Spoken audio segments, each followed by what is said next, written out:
What's up, y'all? It's Vitamin M coming at you with another bourbon review, and today we actually don't have a bourbon. We have a rye here, as you can see. This is Michter's 10-year rye.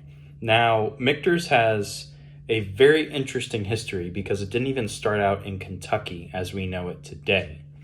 It's very unique in that it was a Pennsylvania distillery, and the label on here says, pre-Revolutionary War, 1753 and stuff, which is true. And now a lot of bourbons try to connect their history to some kind of frontier kind of theme, to America, pre-Revolutionary War, tied into the Revolutionary War or something. This one does actually have connections to that, the Michter's brand, even though it wasn't known as Michter's. So in 1753 in Schaefferstown, I think, Pennsylvania, I think it's 20 miles east of Hershey, Pennsylvania, there were a set of brothers, John and Michael Schenck, who created their own distillery, and they used pot stilling, which I'll talk about in a minute here, for their product, for ryes, bourbons, whiskeys, and they called it Schenck's. Now, this is the same Schenck's that people will know is under the Michter's banner for those Schenck's bottles. So they gained notoriety, of course, with their stuff. It's even rumored that George Washington even visited the distillery to buy their whiskey, and they supplied a lot of whiskey, I think, to the Continental Army at the time to help their spirits and everything, even at Valley Forge. So if that's true, that's quite a connection to American history, and that is pretty freaking cool, if you ask me. So that's pretty cool, for sure. They gained notoriety, and then I think, obviously they died. And then in 1861, this guy, Baumberger, don't remember his first name, he bought the distillery and then quickly renamed the distillery to the Baumberger Distillery. Same Baumberger that the Michter's bottle is known for. So Michter's, essentially, those Schenck's and Baumberger's bottles try to be as true and authentic to those original Schenck's and Baumberger recipes that the distillery made at that time in Pennsylvania, calling back their heritage more than anything at the end of the day. Maybe they're not exactly one-to-one or whatever, but the point is they're honoring their history. Pretty neat, if you ask me. So that's cool. But fast forward, and then the distillery goes under during Prohibition. They, I think, revitalized it or something for a time in 1933, I think, when Prohibition is repealed. So that's cool. But eventually, they stopped making bourbon whiskey at all out of this Pennsylvania distillery. And eventually they moved to Kentucky for their production, and they renamed it to Michter's. So I actually was in Kentucky, as I said in the last video, a couple weeks ago, and visited the Fort Nelson Distillery in downtown Louisville. If you get a chance, it's a pretty darn cool tour. I recommend doing it. You're going to be standing around a lot. You don't move around as much, walk the grounds, as some of the other places, which I think is kind of boring to me, but they did have a pretty good tour at the end of the day. You're all in one room and you get to see everything. And it's more of a craft bourbon whiskey distillery in and of itself. So it's going to tell you a little bit more about what they do, their mash bills, more about their process. It wasn't the master distiller, but one of the distillers gave a good portion of the tour, and he was able to go into a lot of the chemistry and the science and the breakdown of stuff of what they do. So that's pretty cool there, but kind of some unique things about Michter's in and of itself here. First off the bat is they do a pot still. It's not a column still, so it can't run continuously or so. It's the same kind of method that's used for Irish whiskeys or so to give more of a craft taste or feel. I don't remember exactly how it changes the cooking or whatever, but essentially after you're done distilling, you have to stop and then clean the still so it doesn't leave any poor lingering taste or whatever from the mash that's left over there. So that's interesting. Woodford does the same thing as well. Jameson, other Irish whiskeys take that process though there. So that's pretty cool. But then their barrel entry proof, even though this is higher than that, tends to be much lower than everything else. Now, to be legally bourbon, you can't enter the barrel at more than 125 proof. Most of everybody is roughly putting in their white dog around 115, 120 proof or so.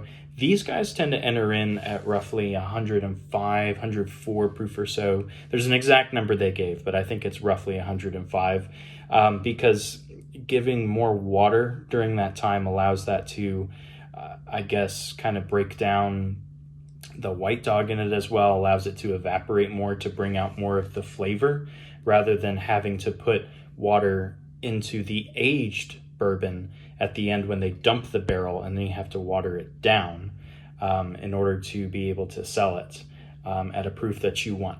So they do the opposite of what a lot of people do, and apparently they say that makes it more tasteful, brings out a lot more notes and stuff. They actually, within the tasting, they gave you a Michter's sample that entered the barrel at 105 proof, and then versus like 115 or so. I liked the 115, to be very honest, but some people go with that. But coming back to this bottle, this is definitely a unicorn. My best friend and I, we were walking out of the distillery and we noticed they had these at the cash register. And I'm like, I need to pick this up because I cannot find these around me. These go very quickly for good reason. This is probably the best thing they make, honestly. They make a 10-year bourbon as well. A couple years ago, they didn't release it. So it was a 10-year label, but it had close to like 12-year juice or so, whatever in it. Those really were sought after for. They were like the 2021s or something like this. I think this is 2024. So it's going to be 10-year juice. They make a 25-year, which I've seen, and it's so freaking expensive just to have a pour of that. I'll pass on that. 10-year is pretty perfect for these guys for what you really need. And this is, I think, by far the best product that they churn out. It's incredible. It's very good stuff. So we'll have a nice taste here. That'll wrap up my history lesson for this time. So for those of you that skip that, good on you. But now we get to the fun part. We get to taste stuff. So for those that skip the history, boo-hoo, you missed out on what makes this thing so special. So anyways, if I can open this thing, I know there's a cooler way to do it with a knife, but I'm just gonna run with this. But like I said, that lower barrel entry proof is definitely kind of interesting. Honestly, it kind of tasted a little more watered down to me or so, even though they were roughly the same proof. But they enter the barrel at a different proof. Go figure. I'm trying to remember what I tasted and the difference. I think it was like just more pronounced with the higher entry proof. But, I didn't get this fully off here. But Michter's does have a deep, rich history, which is pretty cool. So that's nice to see. But we'll pop the cork here. Okay, I messed up getting the wax off. So that was the most terrible cork I think I've ever had in the history of these reviews, or period. Anyway, so got my nice little glass here. Nice little thing that I picked up here. Real ones will know. So that's pretty good. Have ourselves a nice pour. Oh yeah, that's good stuff right there. But like I said, a Michter's 10-year, it's really the perfect age that it really needs to be.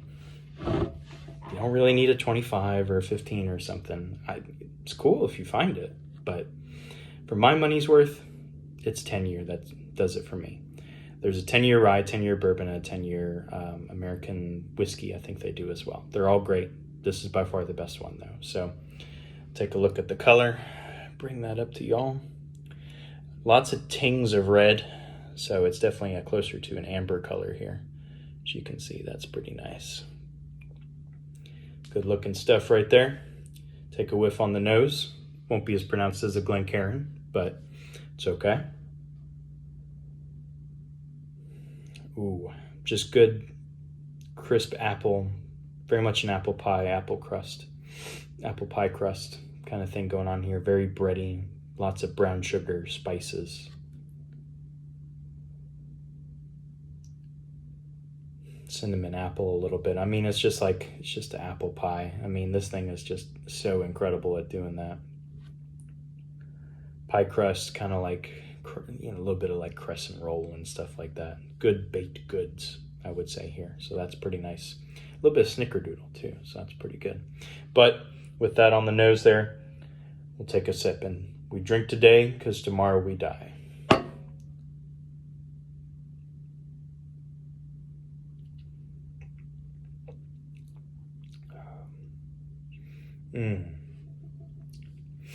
Wow.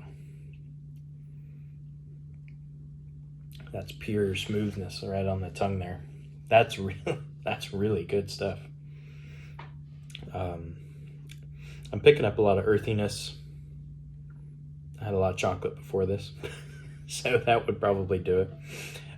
So that would fry my palate a little bit, but still very smooth, great viscosity on this thing. I don't remember the proof of what this is. 92.8. I always forget this thing is kind of lower. I don't remember if there's like a barrel proof version of this, but this thing, despite the low proof, is complex in its notes.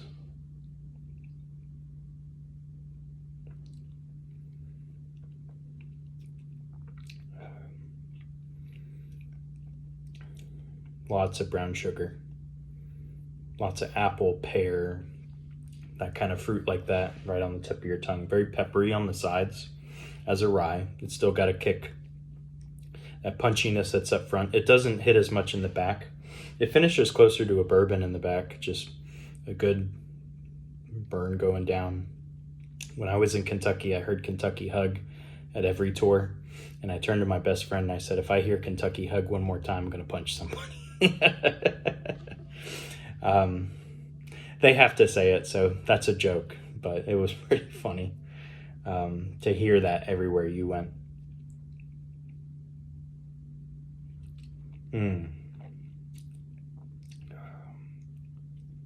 It is a little watered down, obviously, with the proof, but it's still very rich in its notes here. I mean, this is just good brown sugar, apple, pear, all that kind of stuff. It's a quintessential apple pie, baked good snickerdoodle kind of thing still going on here on the notes on the tongue here. A little bit of pepperiness. It does everything a rye is supposed to do, but it really brings in that sweetness that you can really get from a rye if you do it properly. Kind of like, like a sugar cookie taste to it as well. I mean, that is excellent here. This is such a good bottle. I mean, this is incredible. This is good stuff right here.